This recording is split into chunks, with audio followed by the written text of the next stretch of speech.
हारो या जीतो, सुनो हमें तुमसे प्यार है। बिल्कुल भी नहीं, हरगिज नहीं। हमें प्यार पाकिस्तान से है और कौमी खजाने के ऊपर सिफर कारकर्दगी के साथ अरबों रुपए का बोझ नाकाबिले बर्दाश्त है। इनकी तनख्वाहें और मराद तो जरा मुलाहिजा फरमाएं।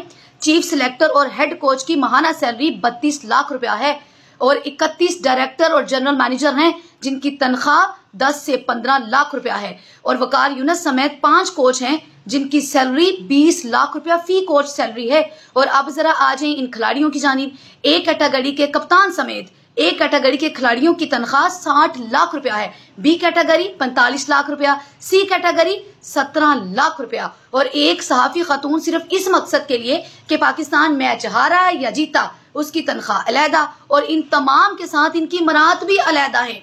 अब आप ये बताएं कि सिफर कारकर्दगी के साथ कौमी खजाने के ऊपर अरबों रुपए का बोझ किसी सूरत काबिल कबूल है? बिल्कुल भी नहीं। उस मुल्क में जहां 80% आबादी खते गुर्बत के नीचे जिंदगी गुजार रही हो, जहां पे भूख प्यास अफलास गुर्बत और बीमारियों की जद में जो मुल्क हो, और वहां पे अरबों रुपए का बोझ कौमी खजाने के ऊपर, शर्म तुमको मगर नहीं आती? ऐसे ही नहीं मुल्क दिवालिया हुआ। इन तमाम गंदे अंडों की बराबर की शमूलियत उसमें शामिल है।